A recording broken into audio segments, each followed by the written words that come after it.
नमस्कार, सखी सह्याद्रीच्या आजच्या भागात मी स्वप्ना आपल्या सगळ्यांचं मनापासून स्वागत करते। 26 जून हा दिवस जागतिक अंमली पदार्थ विरोधी दिवस म्हणून पाळला जातो। मुळात ज्या पदार्थांच्या सेवनामुळे काही वेळापुरती गुंगी येते किंवा मेंदूला उत्तेजना मिळाल्याचा आभास होतो आणि मानसिक वेदनांचं शमन व्हायला मदत होते, अशा कृत्रिमरित्या बनवलेल्या पदार्थांना किंवा औषधांना अंमली पदार्थ म्हणता येईल, नाही का? आणि ज्यांच्या सेवनामुळे केवळ शरीरावरच नाही तर कौटुंबिकदृष्ट्या, आर्थिकदृष्ट्या, मानसिकदृष्ट्या आणि सामाजिकदृष्ट्या विपरीत परिणाम होत असतात।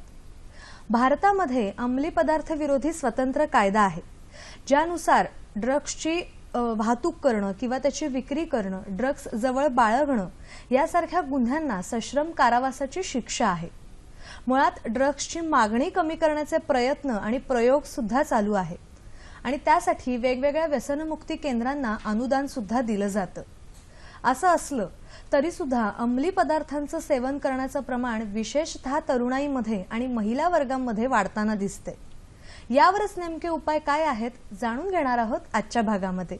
आजचा आपला विषय आहे महिलांमधील वाढती व्यसनाधीनता। आणि या महत्त्वपूर्ण विषयावर मार्गदर्शन करण्यासाठी आपण आमंत्रित केलेला आहे केएम हॉस्पिटलच्या मनोरुग्ण विभाग प्रमुख आणि मुंबई व्यसनमुक्ती केंद्राच्या प्रमुख doctor Shubhangi Parkar madam. Madam नमस्कार। सखी सह्याद्री कार्यक्रमात अतिशय मनापासून स्वागत करते। याच विषयावर मार्गदर्शन करण्यासाठी आजचे आपले दुसरे पाहुणे आहेत नार्कोटिक्स कंट्रोल ब्युरो मुंबईचे इंटेलिजन्स ऑफिसर अक्षय हुनूरकर सर। सर नमस्कार। आपलंही सखी सह्याद्री कार्यक्रमात मनापासून स्वागत आहे। खरंच व्यसन मुक्ती करणं हे खूप आव्हान आहे आणि नेमकं यावर उपाय काय करायचे आणि जर आपण महिलांमधील वाढती व्यसनाधीनता म्हणतोय तर महिला म्हटलं की एक कुटुंब व्यवस्थेचा प्रमुख कणा आहे किंवा प्रमुख भाग आहे, त्यामुळे त्याचे खूप दूरगामी परिणाम होत असतात। मग नेमकं यावर उपाय काय करता येतील याच विषयी आज आपण दोघांकडून सुद्धा जाणून घेणार आहोतच। कार्यक्रमातला तुमचा सहभाग सुद्धा तितकाच महत्त्वाचा आहे। त्यासाठी आमचे दूरध्वनी क्रमांक आहेत 24908050, 24988050, 022 अर्थातच एसटीडी कोड फिरवायचा आहे मुंबई बाहेरच्या प्रेक्षकांनी आणि जे प्रेक्षक मोबाईलवरून फोन करणार आहेत त्यांनी। नेहमीप्रमाणे आपण दोन गोष्टी पाळणार आहोत। प्रश्न जेव्हा विचाराल तेव्हा आपल्या दूरदर्शन संचाचा आवाज थोडासा कमी ठेवा, म्हणजे तुमचा आवाज, तुमचा प्रश्न आमच्यापर्यंत व्यवस्थित येऊन पोहोचेल। आणि विषय कळलेला आहेच, त्यामुळे विषयाच्या अनुषंगाने नेमके प्रश्न जर तुम्ही विचारले तर आपली ही चर्चा उत्तरोत्तर खुलत जाईल आणि आपल्याला आपल्या दोन्ही पाहुण्यांकडून जास्तीत जास्त मार्गदर्शन करून घेता येईल। लगेचच करूया चर्चेला सुरुवात। दोघांचं सुद्धा पुन्हा एकदा मी कार्यक्रमात स्वागत करते। 26 जून हा दिवस जागतिक अंमली पदार्थ विरोधी दिवस म्हणून पाळला जातो। तर नेमकं या दिवसाचं महत्त्व मला तुमच्या दोघांकडून सुद्धा जाणून घ्यायचंय की या दिवस साजरा करण्यामागे काही पार्श्वभूमी आहे का? काय सांगाल मॅडम? मुळामध्ये कसं झालंय की पूर्ण जगामध्ये व्यसनाधीनता वाढत चाललेली आहे। नवीन ट्रेंड्स आहेत, नवीन ड्रग्ज आहेत आणि त्याचा परिणाम हा व्यक्तीच्या आरोग्य आणि सामाजिक जीवनावर होत आहे। या व्यतिरिक्त त्यांच्या कौटुंबिक जीवनावर, म्हणजे की एक व्यक्ती जर व्यसनाधीन झाली तर अनेक इतर व्यक्ती सुद्धा या समाजातून त्रासातून जातात आणि याचे दूरगामी परिणाम आहेत। याच्यामागे जो त्रास होतो त्याच्यामागे जी आर्थिक गुंतवणूक आहे ती सुद्धा प्रचंड मोठी आहे। आणि यासाठी 26 जून हा एक महत्त्वाचा दिवस आहे की ज्या दिवशी संपूर्ण जगामध्ये, केवळ भारतातच नाही संपूर्ण जगामध्ये व्यसनाधीनता आणि स्पेशली नार्कोटिकची व्यसनाधीनता आहे की ज्याचे दूरगामी सामाजिक दुष्परिणाम खूपच आहेत, ते लोकांनी जाणून घ्यावं, तिकडे लोकांचं लक्ष लागावं आणि नवीन योजना, नवीन मार्ग व्यसनाधीनतेतून मुक्त होण्यासाठी लोकांच्या लक्षात यावं आणि लोकांनी जागृत व्हावं। या दृष्टिकोनातून 26 जून हा खूप महत्त्वाचा दिवस मानला जातो आणि त्याचं सेलिब्रेशनही केलं जातं। सर तुम्ही काय सांगाल? जसं आता मॅडमने सांगितलं की नार्कोटिक्सला आजकाल फार व्यसनाधीनता वाढत चाललेली आहे आणि त्याच दृष्टिकोनातून तुम्ही काम करत आहात, तर तुमच्या अनुषंगाने या दिवसाचं महत्त्व काय सांगाल सर? 26 जून हा दिवस अंमली पदार्थ विरोधी दिवस म्हणून मानला जातो। याच दिवसाला इंग्लिशमध्ये international day against illicit drug trafficking and drug abuse असं म्हणतात। हा दिवस 26 जून युनायटेड नेशन्स या संस्थेने international day against illicit drug trafficking म्हणून जाहीर केला आहे. दरवर्षी या दिवशी स्वापक नियंत्रण ब्युरो ही मुंबईची ऑर्गनायझेशन या दिवशी भरपूर कार्यक्रम ऑर्गनाईज करते, ज्याच्याने ड्रग्सचा awareness against use of drugs, the problem spread by use of drugs या गोष्टींवर अवेअरनेस स्प्रेड करण्यासाठी खूप कार्यक्रम स्वापक नियंत्रण ब्युरो साजरे करते. 26 जूनच्या दिवशी पोस्टर्स ठिकठिकाणी लावले जातात, ज्याच्याने ड्रग यूजचे दुष्परिणाम, त्यांच्याने वापर केल्याने जे समाजाला वाईट घटनांची जी वाईट घटनांना सामोरं जावं लागतं, त्याच्याबद्दलचं अवेअरनेस हे दरवर्षी 26 जूनला समोर आणलं जातं. 26 जूनचा हाच इम्पॉर्टन्स आहे की या दिवशी अख्खं जग ह्या गोष्टीवर फोकस करतं की ड्रग्ज वापरू नयेत व ड्रग्ज वापरल्याने दुष्परिणाम काय आहेत. लोकांसाठी एक जनजागृती करण्याच्या उद्देशाने 26 जून हा दिवस आहेच. पण मुळात आता जसं मॅडम सुद्धा म्हणाला तसं की व्यसनाधीनतेचंच प्रमाण वाढताना दिसतं आहे आणि आजचा जो आपला विषय आहे तो महिलांमधील वाढती व्यसनाधीनता. तर त्या मुद्द्याकडे येण्यापूर्वी मला मुळात कुठली कुठली व्यसनं असू शकतात आणि कसं आहे हे प्रमाण तरुणाईमध्ये आणि एक लोकांमध्ये, काय सांगाल सर? व्यसन म्हणजेच ॲडिक्शन. ॲडिक्शन हे ड्रग्सचं जेव्हा असतं तेव्हा त्याला ड्रग अब्यूज किंवा सबस्टन्स अब्यूज म्हणतात. या ॲडिक्शनची वेगवेगळी कारणं असू शकतात. सपोज एज ग्रुप वाईज आपण घेतलं तर सगळ्यात young age group starting from 14 to 25 years of age या एज ग्रुपमधली कारणं वेगळी असू शकतात. त्याच्यानंतरची म्हणजे 25 to 40 इयर्सच्या एज ग्रुपमधली कारणं वेगळी असू शकतात. छोट्या एज ग्रुपमधली कारणं ही आहेत: पिअर प्रेशर, मित्रांबरोबर जाणं, मित्रांनी कुठल्या सांगितलं थोडं ट्राय करूया, हे कारण असू शकतं, किंवा कुठल्या व्यक्तीला नवीन काही ट्राय करायचं आहे याच्यासाठी त्यांनी ते ड्रग घेऊन स्टार्ट केलं, हे कारण असू शकतं. दुसऱ्या एज ग्रुपमध्ये 25 to 40 इयर्सच्या एज ग्रुपमध्ये कुठलेही प्रॉब्लेम्स जेव्हा तो माणूस किंवा व्यक्ती फेस करते, फायनान्शियल प्रॉब्लेम्स ॲट वर्क, दुसरे कुठले फॅमिली प्रॉब्लेम्स, त्याच्यापासून या ड्रग्सच्या वापरकडे कल वाढू शकतो. या 2 एज ग्रुपमध्ये ही कारणं असू शकतात. आणि सबस्टन्स अब्यूज म्हणजेच ड्रग अब्यूज हा जो प्रॉब्लेम आहे तो प्रॉब्लेम आता फक्त रिच क्लास किंवा सगळ्यात लोअर इन्कम क्लासमध्येच आता थांबलेला नाही आहे. तो मध्यमवर्गीयांमध्येही पसरत चाललेला आहे आणि मोठ्या प्रमाणाने पसरत चाललेला आहे. बरं बरं बरं. नेमकं व्यसन का लागतं, म्हणजे वयोमानानुसार वेगवेगळी कारणं असू शकतात, याबद्दल तर तुम्ही सांगितलेलं आहेच. आपल्याला एक फोन आलेला आहे, तो आपण घेऊया. रवींद्र कुडाळकर आपल्याशी बोलतायत पुण्याहून. नमस्कार सर. नमस्कार मॅडम. मला असं विचारायचं आहे की मुली हॉस्टेलला ज्या राहतात किंवा नोकरीनिमित्त एकत्र राहतात महिला, यांच्यामध्ये सिगारेट नंतर मद्यपान आणि अंमली पदार्थाचं सेवन करण्याच्या व्यसनाने सहजगत्या लवकर जडतात एकमेकांच्या संगतीनं. तर याबद्दल पण काय सांगाल? आणि दुसरं असं मॅडम की हा एक प्रतिष्ठेचा प्रश्न, खोट्या प्रतिष्ठेचा प्रश्न झालाय की मी जर मैत्रिणी सिगारेट घेत आहेत किंवा अंमली पदार्थ घेत आहेत किंवा मद्यपान करतायत किंवा मित्र घेत आहेत तर मी करत नाही, तर हे खोट्या प्रतिष्ठेचं लक्षण कसं कमी करता येईल? धन्यवाद. धन्यवाद सर. खूप छान. आपण त्याच मुद्द्याकडे येणार होतो की महिलांना हे व्यसन का लागतं. तर त्याचा एक मुद्दा त्यांनी सांगितलेला आहे की हॉस्टेलमध्ये राहणं नोकरीनिमित्त किंवा शिक्षणानिमित्त, आणि त्यामुळे मग ते एक श्रमपरिहार म्हणून सुद्धा व्यसनाकडे झुकले जातात. तर काय सांगाल मॅडम याविषयी? पहिली गोष्ट म्हणजे आपल्याला लक्षात घ्यायला हवं की बदलता समाज, ज्याला आपण आधुनिकता किंवा मॉडर्नायझेशन आलेलं आहे, याचा प्रभाव जबरदस्त महिलांवर पडलेला आहे. की पूर्वीच्या काळामध्ये व्यसनी महिला म्हणजे ही काही स्वीकारार्ह गोष्ट नव्हती. पण आज कसं झालेलं आहे की आज कुठेतरी त्या, जसं आता आपल्या त्यांनी सांगितलं की त्या एकट्या राहत असतात आणि अशा वेळेला त्यांच्या मित्रांचा आणि मैत्रिणींचा प्रभाव ही महत्वाची गोष्ट असते. आणि व्यसन तसं कुणाला आपण व्यसनी होऊ असं वाटत नाही. आणि तेव्हा जरा मजा किंवा थोडीशी मजा किंवा त्या ग्रुपमध्ये आपण आपल्याला एक एन्जॉय करायची संधी मिळते आहे.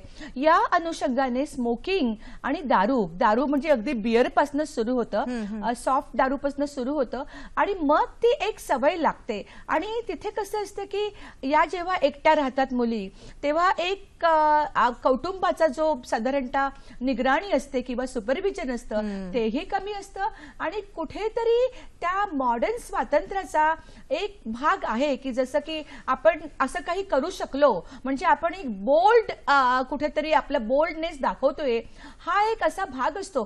पण एक लक्षात ठेवायला पाहिजे की स्त्रियांना त्यावेळेला आपण व्यसनी होऊ ही जाणीव नसते आणि म्हणूनच सावधता महत्वाची असते की स्मोकिंग करता करता की आपण एकमेकाच्या हातात आणि मग ती सवय होऊन जाते ज्याला आपण नशेची लत म्हणू शकतो. आणि त्या सवयीमुळे नंतर एक ज्याला आपण म्हणतो की डिपेंडन्स होऊन जातो. आणि डिपेंडन्स म्हणजे काय की संपूर्णपणे आपण त्या केमिकलच्या आहारी गेलेलो आहोत. मग ती दारू असेल, मग तो चरस असेल, मग ती स्मोकिंग असेल आणि आहारी गेल्यानंतर मग चैन पडत नाही. मग एक ज्याला आपण असं एक अनामिक प्रचंड तहान लागते ज्याला आम्ही शास्त्रामध्ये क्रेविंग असं म्हणतो. आणि ते घेतल्याशिवाय माणूस साधारणतः किंवा ती स्त्री ही तळमळत राहते आणि ती तळमळ काढण्यासाठी मग ती दारू किंवा तो स्मोकिंग करायला लागतं. तेव्हा आपण ती नक्की त्याला व्यसनाधीनता झालेली आहे असं म्हणू शकतो. मॅडम, व्यसनमुक्ती हा खरंच खूप आव्हानात्मक विषय आहे असं पण म्हणू शकतो, कारण का ती एकदा व्यसनाधीनता वाढल्यानंतर आणि जसं तुम्ही म्हणाला तसं की एक ते तळमळ असते की घेतल्याशिवाय मी जगू शकत नाही, एक भावना तयार झालेली असते. आणि मग अशा वेळेला वेगवेगळी व्यसनमुक्ती केंद्र भारतामध्ये ठिकठिकाणी चालवली जात आहेत की ज्याच्यामुळे कित्येक आहारी गेलेले तरुण तरुणी ह्या व्यसनमुक्ततेपासून आपण करू शकतो. तर असंच आपण एक दूरध्वनीवरून संवाद साधणार आहोत पुण्याच्या मुक्तांगण व्यसनमुक्ती केंद्राच्या उपसंचालक मुक्ता पुणतांबेकर यांच्याशी. नमस्कार मॅडम. नमस्ते. आपल्या सखी सह्याद्री कार्यक्रमात मनापासून स्वागत करते. धन्यवाद. आपण मुक्तांगण व्यसनमुक्ती केंद्र चालवत आहात, तर नेमका तुमच्या कामाविषयी आणि तुमच्या अनुभवाविषयी तुम्ही काय सांगाल? गेली 30 वर्ष पुण्यामध्ये आम्ही मुक्तांगण व्यसनमुक्ती केंद्र चालवतोय. याची सुरुवात माझे आई बाबा म्हणजे डॉक्टर अनिल अवचट आणि डॉक्टर अनिता अवचट यांनी केली. आणि साधारणपणे आमच्याकडे दर महिन्याला सुमारे 150 पेशंट व्यसनाच्या उपचारासाठी येत असतात. याच्यामध्ये वेगवेगळ्या प्रकारची व्यसनं आम्हाला आढळतात. सर्वात जास्ती आमच्याकडे ज्याला दारूचे व्यसनी आपण म्हणतो अल्कोहोलिक असे रुग्ण आमच्याकडे जास्ती येतात. त्याचबरोबर ड्रग्सचं ज्यांना व्यसन लागलंय असेही रुग्ण असतात. आणि अलीकडे एक मोठ्या प्रमाणात व्यसन वाढतंय ते म्हणजे इंटरनेट, स्मार्टफोन या गोष्टींचं. तर असे सुद्धा रुग्ण आमच्याकडे येत असतात. आणि आमच्याकडे आम्ही असं मानतो की कुठल्याही प्रकारचं व्यसन करणं हा एक आजार आहे आणि त्यामुळे त्याच्यावरती शारीरिक आणि मानसिक अशा दोन्ही प्रकारचे उपचार रुग्णांवरती केले जातात. बरं बरं बरं. तुम्ही जसं सांगितलं तसं की वेगवेगळे व्यसनाधीन झालेली मुलं किंवा तरुण पिढी तुमच्याकडे येत असते, तर नेमके उपचार करतानाचा तुमचा अनुभव काय सांगाल मॅडम? जेव्हा एखाद्या माणसाला व्यसन लागतं आणि त्याला ते सोडण्यासाठी व्यसनमुक्ती केंद्रात ऍडमिट केलं जातं तेव्हा सुरुवातीला त्या रुग्णाला खूपच त्याचा त्रास होतो. कारण कुठलीही सवय सोडताना आपल्याला त्रास हा होतोच. आणि त्याच्यात जेव्हा व्यसन असतं तेव्हा ती एक प्रकारे गुलामगिरी असते त्या पदार्थावरची. त्यामुळे त्या रुग्णाला त्रास तर त्याचा होतोच. तर त्यामुळे अशा वेळेला त्याला मदत करणं हे खूप गरजेचं असतं. जो त्याला शारीरिक त्रास होतो त्याच्यासाठी शारीरिक उपचार, त्याच्यामध्ये औषधोपचारांबरोबरच त्याला धीर देणं, त्याच्याबरोबर कोणीतरी सतत थांबणं आणि मग हळूहळू तो एकदा जेव्हा बरा त्याची तब्येत ठीक व्हायला लागते तेव्हा योगा, बाकीचे व्यायाम ह्याच्यातून त्याची तब्येत चांगली व्हायला मदत होते. पण त्याचबरोबर त्याला खूप काउन्सिलिंगची गरज असते. त्याला नेमकं व्यसन का लागलं, त्याच्या जीवनात कुठल्या कुठल्या समस्या आहेत हे त्याच्याशी काउन्सिलर त्याला बोलतं करतात, त्या समजून घेतल्या जातात आणि त्याच्यातून कसं बाहेर पडायचं याच्याविषयी त्याला मार्गदर्शन केलं जातं. आणि मुक्तांगणमध्ये आम्ही त्याच्या कुटुंबियांना सुद्धा उपचारामध्ये सहभागी करून घेतो. आठवड्यातून एकदा आम्ही कुटुंबियांना भेटायला बोलावतो, त्यांना जो त्रास होतो तो समजून घेतो. आणि बरेचदा असं होतं की घरात एखादा व्यसनी रुग्ण असला की घरातल्या लोकांची स्वाभाविकच खूप चिडचिड होत असते, ते सुद्धा खूप टेन्शन मध्ये असतात. त्यामुळे त्यांना सुद्धा काउन्सिलिंग करणं हे खूप आवश्यक असतं. बरं बरं बरं. धन्यवाद मॅडम, तुम्ही संवाद साधला आणि तुमचा अनुभव आमच्यासोबत शेअर केला त्याबद्दल. धन्यवाद. पुन्हा एकदा मी मुद्द्याकडे येते, म्हणजे आपण त्या सुद्धा मुक्तांगण व्यसनमुक्ती केंद्र चालवत आहेत आणि त्या दृष्टिकोनातून त्यांचा अनुभव आपल्या प्रेक्षकांशी त्यांनी शेअर केलेला आहे. मुद्दा असा आहे की रवींद्र कुडाळकर यांचा जो फोन आला होता आणि त्यांनी सांगितलं होतं की एक खोटा प्रतिष्ठेचा प्रश्न म्हणून सुद्धा व्यसनाधीनतेचं प्रमाण वाढताना दिसतंय. तर याविषयी मॅडम तुम्ही काय सांगाल, आणि सरांकडून सुद्धा जाणून घ्यायचंच आहे. असं आहे ना की आता साधारणतः पार्ट्यांमध्ये एकत्र येणं किंवा एक विरंगुळा म्हणून एकत्र वेळ घालवणं या गोष्टी तशा कॉमन झालेल्या आहेत. म्हणजे की पूर्वी आई वडील पिकनिकला घेऊन जात असत, पण ती पिकनिक उत्तम मार्गदर्शनाखाली होत असे. तर आता हा जो विरंगुळा आहे किंवा आता ज्या पार्ट्या आहेत त्याच्यामध्ये साधारणतः प्रेस्टिज त्याने जे म्हटलं ते खरं आहे की आपण एखादा दारूचा ग्लास इतरांबरोबर शेअर करावा आणि त्याच्यामध्ये मग आपल्याला असं वाटतं की आपणही काही मागे पडलेलो नाहीत, आपण सुद्धा बोल्ड आहोत किंवा स्मोकिंग आपण करत बसावं. आणि हे एक साधारणतः आधुनिकीकरणचा आपल्या व्यक्तिमत्वाचा भाग आहे हे दाखवण्याची गरज तशी मुलांना किंवा मुलींना पौगंडावस्थेत भासत असते आणि तिथेच नेमकी व्यसनाची सुरुवात होते हे आपल्याला लक्षात घ्यायला पाहिजे. आणि बेसिकली इव्हन मोठ्या मोठ्या पार्ट्यांमध्ये साधारणतः महागड्या दारू आणणं किंवा आता साधारणतः रेव्स पार्टी होतात, तिथे अनेकाविध प्रकार असतात की जिथे ट्रान्सेंडेंटल म्युझिक असते, एक वेगळ्या प्रकारचं म्युझिक असतं आणि अनेक व्यसनी पदार्थ जे असतात, व्यसनजन्य पदार्थ ते वाटले जातात. तर हा एक साधारणतः एक आधुनिकीकरणचा किंवा आपली जी सोसायटी थोडीशी फ्री होत चाललेली आहे, कुठेतरी सांस्कृतिक त्याचा जो कंट्रोल आहे तो सुटत चाललेला आहे आणि आपण त्या साधारणतः छत्रीखाली अडकत चाललेलो आहोत. हे खूप महत्वाचं आहे आणि तो साधारणतः जाणून घेणं आवश्यक आहे, तो कमी करणंही आवश्यक आहे. हा एक दुष्परिणामच आहे असं पण म्हणू शकतो की कुठेतरी ते स्वातंत्र्य मिळत जातं आणि त्या स्वातंत्र्याचा दुरुपयोग केला जातोय आणि त्यामुळे कदाचित व्यसनाधीनतेचं प्रमाण वाढताना दिसतंय.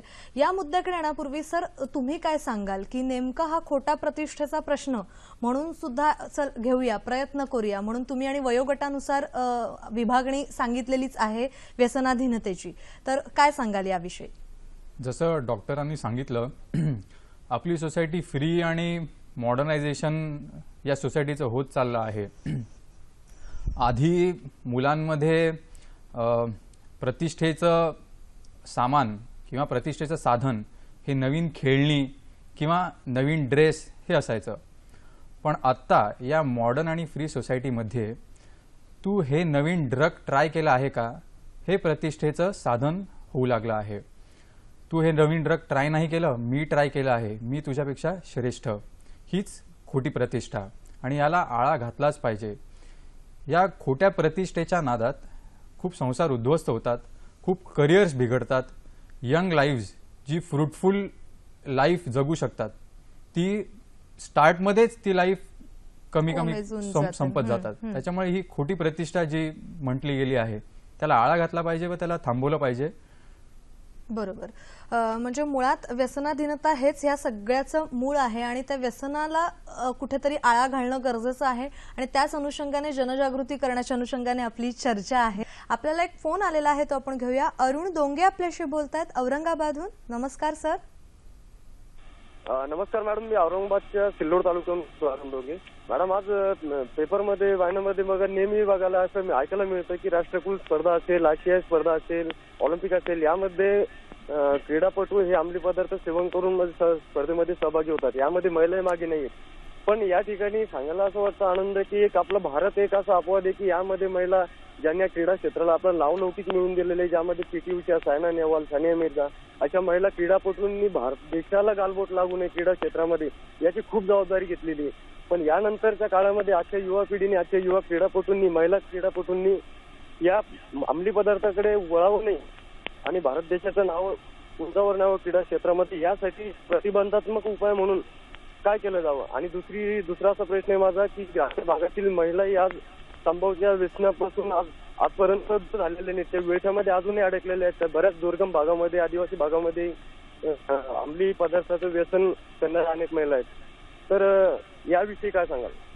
थँक्यू. धन्यवाद सर. खूप छान आणि वेगळा मुद्दा त्यांनी इथे उपस्थित केलेला आहे. काय सांगाल मॅडम?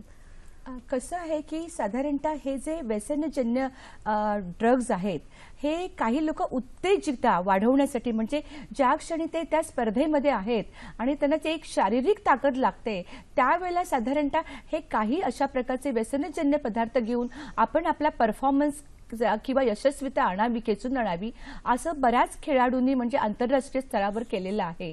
आणि त्याने जसं म्हटलं तसं मला असं वाटतं भारतीय महिलांनी हे फार केलेलं नाही किंवा भारतीय खेळाडूंनी तसं जनरली फार केलं नाही. कुठेतरी त्यांचा आत्मविश्वास ही खूप महत्वाची गोष्ट आहे आणि ऑनेस्टी, त्यांचा प्रामाणिकपणा, या गोष्टी मला असं वाटतं ह्या महत्त्वे करून आपल्या भारतीय खेळाडूंवर किंवा भारतीय स्त्री खेळाडूंमध्ये दिसून आलेल्या आहेत. आणि त्याचा आपल्या सगळ्यांना गर्व असायला हवा की आपण जे जिंकू ते स्वतःच्या बळावरती कुठलंही केमिकल न घेता, कारण त्यांना कुठेतरी एक आत्मविश्वासाने त्यांना जी ऊर्जा दिलेली आहे ती ऊर्जा त्यांना इनफ वाटायला लागते आणि ती चिरकाल टिकणारी सुद्धा आहे असं अगदी, आपण कारण म्हणू ती शकतो. आतून आलेली आहे, ती माणसाची ऊर्जा आहे, त्याच्यासाठी केमिकलची गरज त्यांना भासलेली नाहीये. बरोबर बरोबर. आणि मला वाटतं हाच आत्मविश्वास कायम ठेवणं हाच एक प्रतिबंधात्मक उपाय ठरू शकतो पुढच्या युवा खेळाडूंना सुद्धा, नाही का? त्यांचा जो दुसरा मुद्दा होतो की अजूनही दुर्गम भागामध्ये महिलांचं व्यसनाधीनतेचं प्रमाण वाढताना दिसतंय, तर याविषयी काय सांगाल सर? तुम्ही काय सांगाल? यासाठी एक उपाय हा होऊ शकतो की अवेअरनेस जागोजागी व ठिकठिकाणी वाढवणं. दुर्गम भागांमध्ये महिलांना याचे दुष्परिणाम बहुतेक माहीत नसतील, त्यामुळे त्यांचा वापर कंटिन्यू होत असेल, त्यामुळे त्या वापर करण्यास स्टार्ट करत असतील. महिला किंवा पुरुष यांना दोघांनाही अवेअरनेस दिलं, अवेअरनेस पोचवलं की ड्रग ॲब्यूज किंवा ड्रग्ज वापरल्याने जे दुष्परिणाम होऊ शकतात ते त्यांच्यापर्यंत पोहोचवलं तर हे नक्कीच कमी होऊ शकतं. बरोबर. म्हणजे कुठल्याही गोष्टीचं एक ज्ञान देणं गरजेचं असतं आणि ते ज्ञान त्या महिलांपर्यंत पोहोचवणं किंवा त्या लोकांपर्यंत पोहोचवणं फार गरजेचं आहे की किती दुष्परिणाम होऊ शकतात. जसं मगाशी म्हटलं तसं की सामाजिक बदल होत आहेत आणि त्यामुळे कुठेतरी ते एक स्वातंत्र्य दिलं जातं ज्याचा दुरुपयोग म्हणून सुद्धा ही व्यसनाधीनता वाढलेली आहे असं पण म्हणू शकतो. तर या सामाजिक बदलांचा किंवा कौटुंबिक परिस्थितीचा कुठेतरी काही संबंध आहे का? काय सांगाल मॅडम? कौटुंबिक परिस्थितीचा निश्चितच संबंध आहे. कारण आज असं झालेलं आहे की मुलं साधारणतः त्यांचं जेव्हा संगोपन होत असतं किंवा ती वयात येत असतात त्यावेळेला साधारणतः आज कसं आहे की शहरी भागात जर आपण पाहिलं तर आई वडील दोघंही नोकरीला जात असतात आणि त्याचा संबंध जास्त त्यांच्या पियर बरोबर किंवा त्यांच्या वयाच्या लोकांबरोबर होत असतं. आणि या वयातल्या लोकांमध्ये साधारणतः मुलांमध्ये एखादं जरी मूल त्याच्यामधलं जर व्यसनाधीन असेल आणि असं एखादं मूल असतं त्या गटामध्ये, तर त्यावेळेला मग ते जे मूल असतं ते साधारणतः एक स्ट्रॉंग असतं ते म्हणा किंवा ते आधुनिकतेच्या मनाने की त्यांना ते एक प्रलोभन दाखवत असतं की हे तुम्ही घेऊन पहा किंवा हे करून पहा, अरे म्हणजे की याच्यामध्ये मोठं धारिष्ट आहे किंवा याच्यामध्ये मोठी ताकद आहे. आणि अशा पद्धतीने मग ते काय होतं की एक मूल घेतं, दुसरं मूल घेतं. याला तर साधारणतः पालकांनी एक लक्षात ठेवायला पाहिजे की मुलांबरोबर आजूबाजूला जर असे काही प्रौढ समजा व्यसनी व्यक्ती असतील, ते दारू पिणारे व्यक्ती असतील किंवा त्या इतर चरस घेणारे असतील, चरस म्हणा किंवा गर्द घेणारे असतील, तर या व्यक्ती या मुलांना व्यसनामध्ये सहजगत्या खेचू शकतात. कारण ते वयानेही मोठे असतात आणि त्यांचा व्यसनाधीनतेचा अनुभव जास्त असतो आणि त्यांना माहिती असते की ही जी छोटी मुलं आहेत त्यांना अजूनही अडल्ट विस्डम, शहाणपणा नाहीये किंवा व्यसनामुळे आपलं नुकसान होतं हेही त्यांना माहित नाही. आणि त्याच्यामुळे एक केवळ प्रयोग, नाविन्यता किंवा काही विफल झालेली मुलं बघा, साधारणतः पौगंडावस्थेमध्ये अभ्यासात मागे पडलेली मुलं आहेत, परीक्षेत नापास झालेली मुलं आहेत आणि ह्यांच्यामध्ये निराशा असते, राग असतो, चीड, संताप सगळं असतं. आणि अशा वेळेला ही मुलं कुठेतरी आपल्याला बाहेरनं शांती मिळते का, समाधान मिळते का, कुठेतरी स्टॅबिलिटी मिळते का या शोधात असतात. आणि अशा वेळेला हे जे समाजाचे तळीराम म्हणा किंवा ही जी इतर मुलं आहेत की जी थोडीशी वेडीवाकडी असतात, समाजाच्या दृष्टिकोनाने बंडखोर असतात, तर अशा मुलांना ते व्यसनामध्ये गुंतवू शकतात. आणि अशा ज्या केसेस आहेत त्या आम्ही अनेक पाहिलेल्या आहेत. म्हणजे की आई वडील निराश होतात की आम्ही काय करू, आजूबाजूला या अशा व्यक्ती गोष्टी आहेत आणि अशासाठी मला वाटतं आई वडिलांनी जागृत होणं आवश्यक असतं आणि मुळामध्ये या सगळ्या व्यसनजन्य पदार्थाचा मेंदूवर होणारा जो परिणाम आहे हा लोकांना कळला पाहिजे, कारण की याच्यामध्ये व्यसनाधीनता कशी वाढू शकते आणि क्रेव्हिंग कसं वाढू शकतं हे खूप महत्वाचं आहे. त्या दृष्टीने जनजागृती करणं महत्वाचं आहे आणि मुळात मुलांशी त्या दृष्टिकोनातून संवाद साधणं सुद्धा फार गरजेचं आहे, कारण आजकाल आई वडीलच इतके बिझी झालेले आहेत त्यामुळे त्यांनाच मुलांना वेळ द्यायला वेळ राहिलेला नाहीये. सो त्यामुळे मुलं असं कुठला तरी वेगळा मार्ग शोधत असतात आणि कुठेतरी मग ह्या दुष्परिणामांना सामोरं जावं लागतं, नाही का? आणखीन जाणून घ्यायचंय पण एक फोन आलेला आहे तो आपण घेऊया. भारत वावळ आपल्याशी बोलतायत डोंबिवलीहून. नमस्कार सर. माझा प्रश्न असा आहे की आपण पाहतो की हे जे अंमली पदार्थ आहे ते शहरी भागापेक्षा ग्रामीण भागात कुठेही अतिशय सहज उपलब्ध होतात. तर यावर सरकारी काय नियंत्रण, शासन काही नियंत्रण असतं का? आणि जर अशा परिस्थिती आपण एक सामान्य माणसाला किंवा समाजसेवकाला जर तक्रार करायची असेल या विकणाऱ्याकडून आपण कुठे करायची, त्याबद्दल आपण कृपया प्रकाश टाकावा. धन्यवाद. बरं, धन्यवाद. सर काय सांगाल की शहरी आणि ग्रामीण भागामध्ये आजकाल सहजपणे उपलब्ध होणारे हे अंमली पदार्थ आहेत, तर यावर काही सरकारी नियंत्रण असू शकतं का? आणि समजा जर एखाद्या समाजसेवकाला किंवा असं व्यसनापासून दूर करायचं एखाद्या व्यक्तीला, तर मग अशी काही तक्रार करायची असेल तर कुठे करायची तक्रार? ठिकठिकाणी जागोजागी पोलिसेस तर आहेतच. कुठलाही ड्रग हे बाळगणं किंवा त्याचं सेवन करणं हा एक गुन्हा आहे. या गुन्ह्याला NDPS ऍक्ट याखाली 10 वर्षापर्यंतची सजा आहे. त्यामुळे ह्या ड्रगची माहिती, या ड्रगबद्दल कोणी सेवन करत आहे किंवा विकत आहे याची माहिती कुठल्याही पोलीस स्टेशनला दिली तर त्या ठिकाणचं पोलीस स्टेशन त्याच्यावर नक्कीच कारवाई करू शकतं.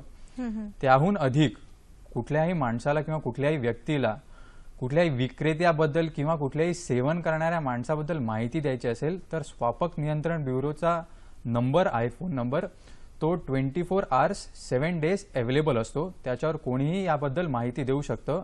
तातडीने त्याच्यावर कारवाई केली जाते.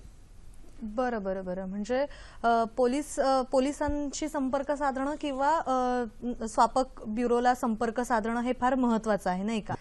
मुळात व्यसनाधीनतेचं प्रमाण वाढताना दिसतं आणि आजचा आपला जो विषय आहे की महिलांमधील वाढती व्यसनाधीनता, त्या मुद्द्याकडे आता यायचंय की महिला म्हटलं की एक कुटुंब व्यवस्थेचा महत्वाचा भाग असतो किंवा कणा असतो आणि जी महिला व्यसनाधीनतेकडे झुकलेली आहे तिच्या कुटुंबावर अर्थातच वाईट परिणाम होत असतात आणि जे परिणाम दूरगामी असतात. तर याविषयी मॅडम तुम्ही काय सांगाल? पहिली गोष्ट म्हणजे आपल्याला हे लक्षात घ्यायला पाहिजे की स्त्रीच्या जीवनातले 3 टप्पे महत्वाचे आहेत.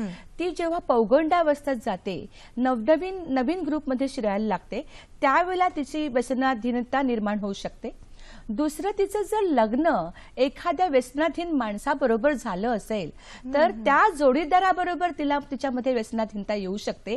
आणि तिसऱ्या टप्प्यावर साधारणतः 50चा टप्पा आहे तो, की ज्यावेळी साधारणतः कदाचित जोडीदार बरोबर नसतो, संसारामध्ये खूप समस्या असतात किंवा तिला उदासीनतेचा आजार झालेला असतो, त्या तिसऱ्या लेव्हलवरती व्यसनाधीनता लागू शकते. दारूमध्ये हे 3 टप्पे आपण ओळखलेलेच असतात. पण साधारणतः आपण जर आदिवासी स्त्रियांमध्ये पाहिलं तर त्यांच्या सांस्कृतिक कल्चर म्हणजे सांस्कृतिक प्रभावामध्ये त्या दारू छोटी घेणं, सणांना वगैरे हे असतं आणि त्यातल्या काही महिला या व्यसनाधीन होऊ शकतात. याच्याशिवाय जर आपण तंबाखू पाहिला तर तंबाखू दाढेत घालून चघळणं किंवा त्याची मशरी लावणं हे आपल्या गावागावामध्ये स्त्रियांकडनं शिकत गेलेल्या आहेत आणि ती त्यांना किक वाटते. कारण बऱ्याच वेळेला कसं असतं की एकमेकींवर बसून गप्पा मारत तंबाखू चघळत जाणं आणि साधारणतः हे व्यसन आहे तंबाखू चघळणं हे बऱ्याच स्त्रियांना आणि पुरुषांना किंवा समाजाला माहित नाही. पण तंबाखू हे अत्यंत धोकेदायक व्यसन आहे ज्याच्यामुळे स्त्रियांमध्ये हृदयरोगाचं प्रमाण वाढलेलं आहे, हार्ट अटॅक दुप्पट वेगाने येऊ लागलेले आहेत आणि कॅन्सर वाढायला लागलेला आहे. तर या दृष्टिकोनातून आपल्याला हे लक्षात घ्यायला पाहिजे की स्त्रियांमध्ये साधारणतः हे छुपं राहतं पण ती व्यसनं आहे, तंबाखूचं व्यसन आहे. आणि संस्कृतीने जरी परमिशन दिलं किंवा आधुनिकतेने जरी सांगितलं की आज स्त्री एखादा ग्लास दारूचा ग्लास हातात ठेवून गप्पा मारू शकते आणि अगदी आत्मविश्वासाने जाऊ शकते त्या पार्ट्यांमध्ये, पण तरीही स्त्रीमध्ये व्यसनाधीनता पटकन वाढू शकते आणि व्यसनाधीनतेबरोबर येणारी सगळी वैद्यकीय गुंतागुंत ही स्त्रियांमध्ये जास्त आढळते. त्यामुळेच खरंच हा खूप दूरगामी परिणाम आहे. सर, तुम्ही काय सांगाल याविषयी? ॲडिक्शन हे महिला आणि पुरुष दोघांमध्ये खूप वाढलेलं आहे. United Nations office of drugs and crime यांनी स्टॅटिस्टिक्स रिलीज केले. त्यामध्ये सांगितलं की 1 out of every 3 woman tries to consume drugs. हो. म्हणजे महिलांमध्ये सेवनाचं प्रमाण हे खूप वाढलेलं आहे. पण त्याचबरोबर ट्रीटमेंटही अवेलेबल असते या गोष्टीसाठी.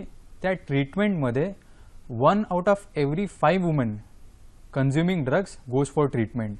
म्हणजे हे प्रमाण महिलांमध्ये जे ड्रग्ज घेतात ते जास्त आहे, पण जे ट्रीटमेंट घेतात ते कमी आहे. बरोबर. तो रेशिओ वाढला पाहिजे. ड्रग्ज घेणं हा एक गुन्हा नाही, पण त्या ड्रग्जमधनं ट्रीटमेंट घेऊन बाहेर येणं ही दिशा पुरुषांनी व महिलांनी दोघांनीही ऑप्ट केली पाहिजे. बरोबर. मुळात उपाय करताना किंवा उपचार घेताना कुटुंबाचा सुद्धा सहभाग तितकाच महत्त्वाचा असतो आणि स्त्रीच्या शरीरामध्ये सुद्धा वेगवेगळे बदल होत असतात. लग्नानंतर एक गर्भावस्था आणि नवीन मूल जन्माला येत असतं, नवीन जीव जन्माला घालायचा असतो. मग अशा वेळेला समजा जर व्यसनाधीन महिला असेल तर त्याचा कळत नकळत परिणाम त्या येणाऱ्या बाळावर सुद्धा होत असतो. तर मॅडम, काय सांगाल, नेमके उपाय काय करता येतील या सगळ्यावर? स्त्रियांनी म्हणजे माता होणं स्त्रीसाठी हे खूप महत्वाची बाब आहे, पण व्यसन नसलेल्या मातेने आपण आपल्या मुलाचा घात करतोय हे लक्षात घेणं खूप महत्वाचं असतं. कारण अनेक प्रकारची व्यंग या नवीन बाळांमध्ये येऊ शकतात आणि हे जाणून घेऊन व्यसनापासून सुटका करून घेणं हे खूप महत्वाचं आहे. दुसरा महत्वाचा विषय जो मला सांगायचा आहे इथे आणि जो आमच्या क्लिनिकमध्ये आम्ही पाहतो की एखाद्या पुरुषाला व्यसनापासून साधारणतः ट्रीटमेंट देण्यासाठी त्यांचे घरचे संपूर्ण कुटुंब येतं आणि त्याच्यामध्ये स्त्री ही प्रमुख असते. पण जेव्हा स्त्री व्यसनाधीन असते तेव्हा तिला आणण्यासाठी कुटुंब तेवढं तत्पर दिसत नाही. पहिली गोष्ट.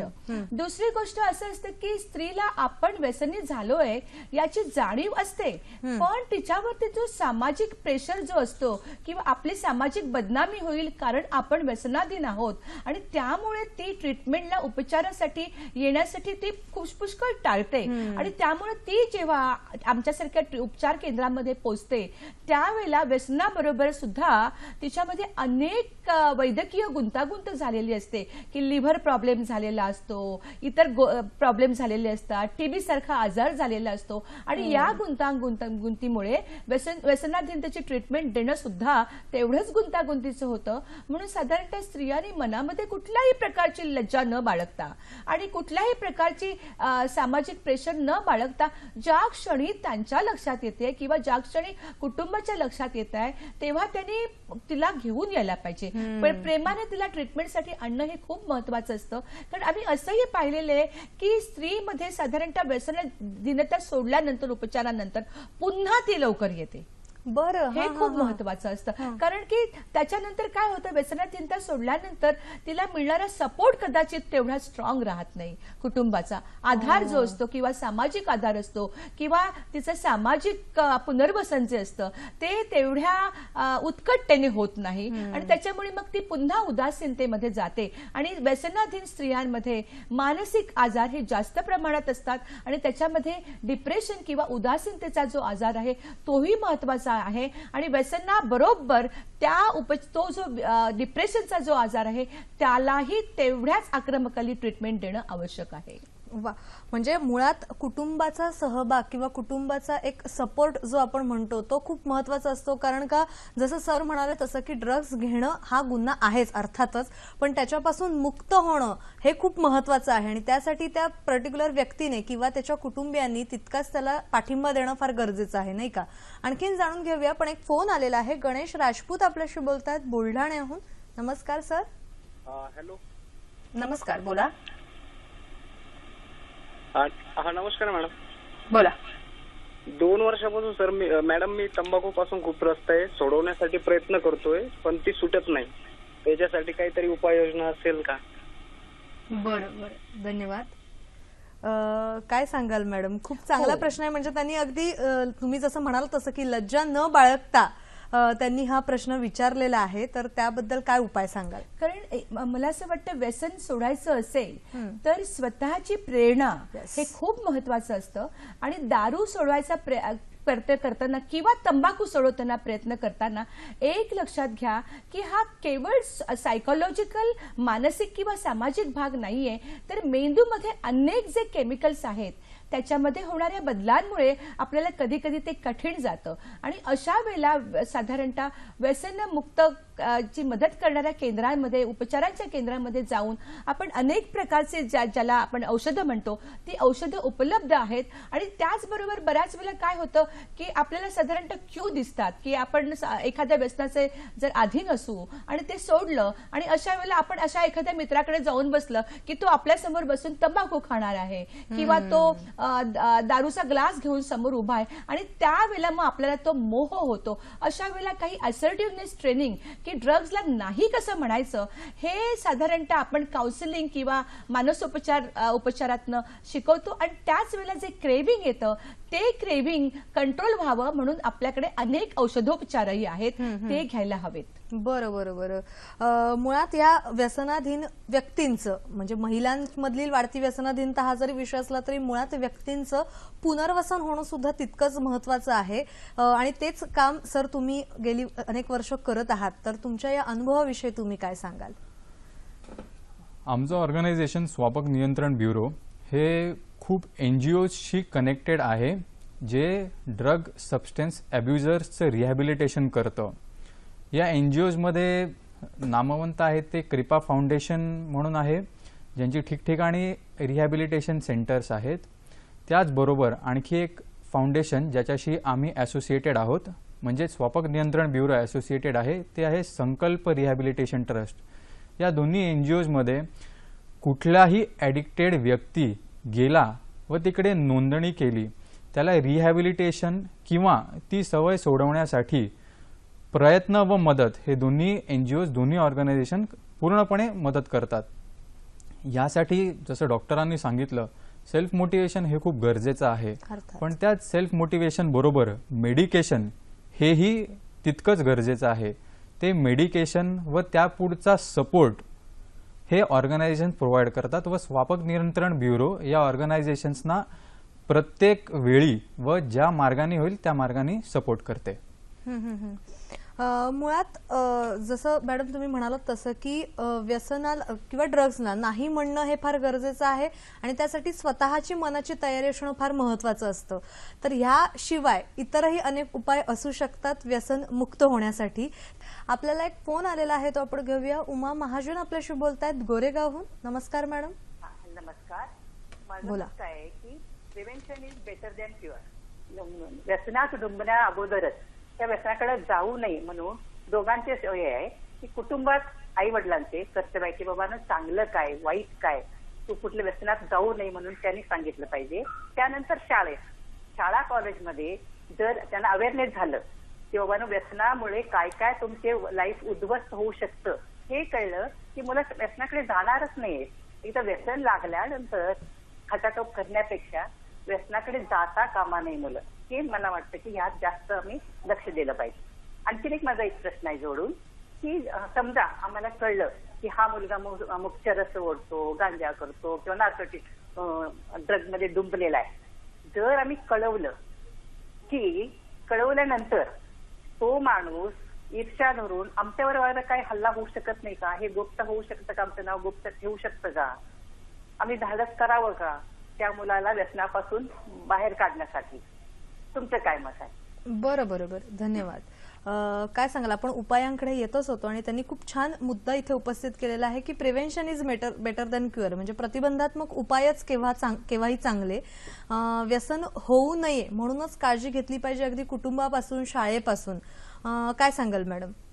पहिली गोष्ट म्हणजे कसं असतं की काही मुलांचा जो स्वभाव असतो, चंचलता असते किंवा आक्रमकता असते चिडचिड असतं किंवा साधारणतः आपले जे आई वडील आहेत किंवा शिक्षक आहेत यांनी दिलेल्या आज्ञा न पाळणं, अशा प्रकारचे काही जी साधारणतः गुणधर्म आहेत ते आपल्याला जेव्हा लक्षात येतील तेव्हा हे लक्षात ठेवायचं की या मुलांमध्ये काहीतरी समस्या आहेत आणि त्या समस्यांना त्याच वेळेला आपण साधारणतः सायकियाट्रिस्टला दाखवणं किंवा काउन्सिलिंग करणं हे खूप महत्वाचं असतं. कारण आम्ही असं पाहिलेलं आहे की साधारणतः व्यसन जन्यता ही नंतर येते, व्यसनाधीन व्यक्ती ही नंतर होते, पण त्याच्या आधी आपल्याला असे अनेक दुर्गुण दिसायला लागतात. खोटं बोलणं, चोऱ्या करणं की ज्याला आम्ही कॉन्डक्ट प्रॉब्लेम म्हणतो.